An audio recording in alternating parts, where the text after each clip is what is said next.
दोस्तों नमस्कार, मैं आपका चौधरी ओंकार सिंह दैया यूट्यूब न्यूज़ चैनल सच के सवेरा के साथ। दोस्तों आज मैं बहुत ही एक इंटरेस्टिंग वीडियो बनाने जा रहा हूं और मुझे उम्मीद है आपको काफ़ी पसंद आएगी। जो नए दोस्त हैं वे मेरे चैनल को सब्सक्राइब करें और जो पुराने साथी हैं वे शेयर करें, लाइक करें। दोस्तों अभी 23 दिसंबर को भारत के पूर्व प्रधानमंत्री किसान मसीहा चौधरी चरण सिंह का जन्मदिन था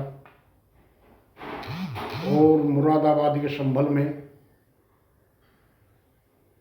पश्चिम उत्तर प्रदेश के किसानों ने अपने मसीहा की 51 फुट ऊंची प्रतिमा लगाई और उसका अनावरण करने के लिए उत्तर प्रदेश के माननीय मुख्यमंत्री योगी आदित्यनाथ जी आए और उन्होंने उसका उद्घाटन किया और अपने संबोधन में उनकी बहुत तारीफ की और अपना आदर्श भी माना। दोस्तों जाट समाज को लुभाने के लिए काफ़ी प्रयास उन्होंने किए। किसान को अपने पक्ष में लाने के लिए भी चौधरी चरण सिंह का उद्घाटन का सहारा लिया गया। मैं बताना चाहता हूँ चौधरी चरण सिंह की विचारधारा थे, उनकी कथनी और करनी में कोई अंतर नहीं था। वो जो करते थे, जो कहते थे, वो करते थे। उन्होंने बहुत काम ऐसे किए सरकार में रहते हुए जिनकी सराहना जब तक ये हिंदुस्तान रहेगा किसान वर्ग करता रहेगा, कमेरा वर्ग करता रहेगा। जब जवाहरलाल नेहरू के मंत्रिमंडल में नागपुर में अधिवेशन हुआ तो पंडित जवाहरलाल नेहरू खेती को एक सहकारिता के हिसाब से लेकर चलने वाले थे और उसका अर्थ होता कि एक गांव का एक मालिक होता और सब नौकर होते। उस जमाने में नेहरू जी के सामने बोलने की हिम्मत किसी भी नेता में नहीं थी। तब वहाँ किसानों के मसीहा चौधरी चरण सिंह अड़ गए और 3 घंटे तक अड़े रहे और वो बिल वापस कराकर किसानों को उनका हक दिलवाया और किसान जमींदार बना दिए। उन्होंने अपने पद की भी परवाह न करते हुए किसानों के मजदूरों के हित में फैसले लिए। इसलिए योगी आदित्यनाथ जी, किसान आपके साथ भी इसी तरह से कंधे से कंधा मिलाकर चलेगा। आपने उन्हें उद्घाटन किया और सराहना की, थोड़ा उनका गुण भी अपनाइए। मैं जो फैसला लेते थे बिना बोझ बिना दबाव के लेते थे और कार्य करते थे। इसीलिए आप योगी महाराज मुख्यमंत्री जी, आप भी जो फैसला लें बिना दबाव के और सुनिश्चित फैसला करें। वे जो कानून बनाते थे उस कानून पर अमल करते थे, चाहे कुछ भी हो जाए। आप ऐसा नहीं करते। आपने प्रदेश में 2 बच्चों का कानून लाने का बहुत बड़ा प्रयास, वो लाने के लिए बहुत कुछ किया और ज़ोर शोर से प्रचार भी किया कि 2 बच्चों का कानून प्रदेश में लाएंगे, लेकिन नहीं, आप नहीं ला सके। आप हिंदू राष्ट्र का सपना देख रहे हैं। मैं पूछना चाहता हूँ मुख्यमंत्री जी से, आदरणीय मुख्यमंत्री जी से, कि आपकी केंद्र में भी सरकार है, प्रदेश में भी सरकार है, आपका पूर्ण बहुमत है, तो ये बिल प्रस्ताव अब बिल लाकर ये प्रस्ताव पास करें और हिंदुस्तान को हिंदू राष्ट्र घोषित करें।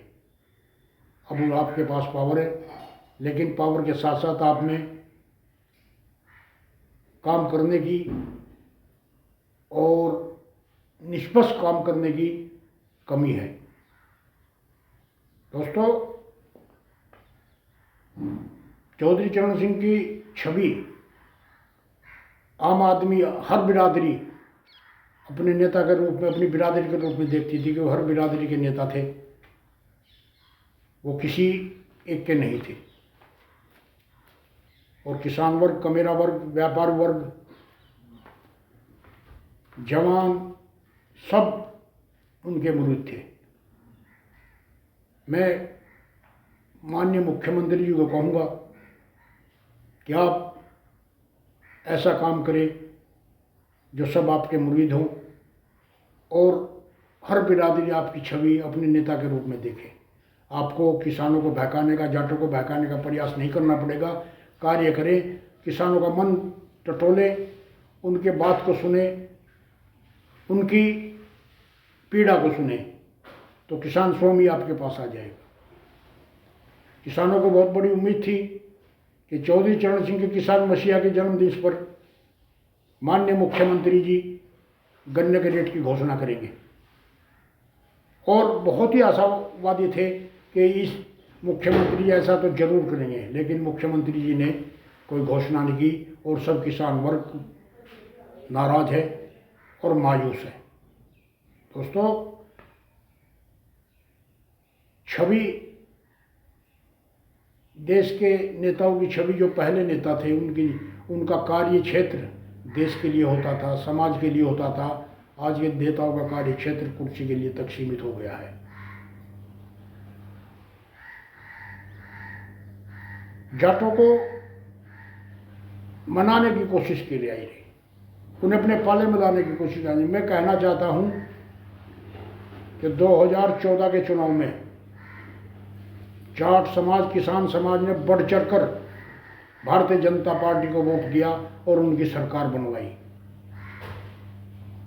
और फिर 2019 में उनकी सरकार बनवाई।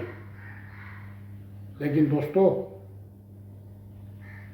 उम्मीद की भी कोई हद होती है।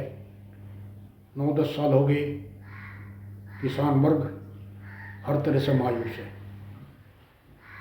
रही सही कसर महिला पहलवानों के साथ बदतमीजी करके, किसानों के साथ बॉर्डर पर मारामारी करके, उनकी शहादत के बाद भी कोई ना बोल करके किसानों के मन में घृणा पैदा की, और ये काम भारतीय जनता पार्टी ने स्वयं किया।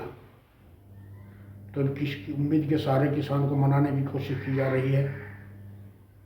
ऐसा क्या कारण है कि किसान ही क्यों दरकिनार है? उसकी क्या गलती है? वो दुनिया का पेट भरता है। हमारे प्रदेश में, पड़ोस में प्रदेश है हरियाणा, पंजाब, उत्तराखंड, वहाँ पर गन्ने का रेट घोषित है, और हमारे देश में, हमारे प्रदेश में कोई रेट घोषित नहीं। ये प्रदेश नहीं मान्यवर जी, ये एक देश के बराबर है। तो दोस्तों, चौधरी साहब के आदर्श तो का बखान तो करते हैं, लेकिन उनके आदर्श पर चलते नहीं। 1977 में मोरारजी देसाई की सरकार में गन्ने का रेट मोरारजी देसाई ने बिल्कुल ख़त्म कर दिया था। तब चौधरी साहब ने इस्तीफा जेब में लेकर मोरारजी के पास गए, मेरा इस्तीफा, मैं किसानों की बर्बादी नहीं देख सकता, और सरकार को झुकना पड़ा, और 13.5 रुपये क्विंटल का रेट हो गया था।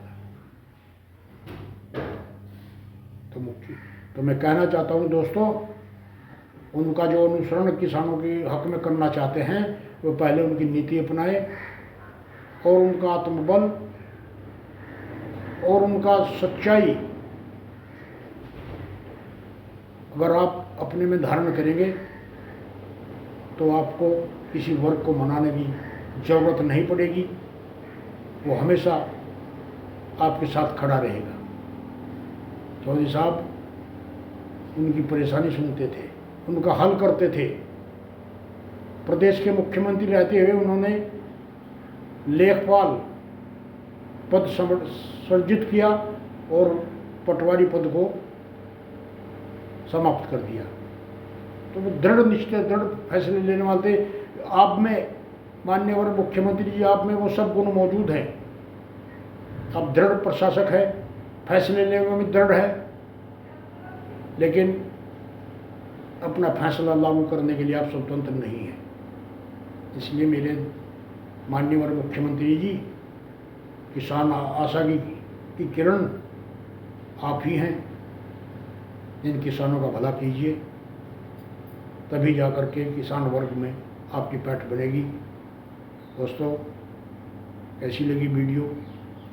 सब्सक्राइब जरूर करें, नमस्कार नमस्कार।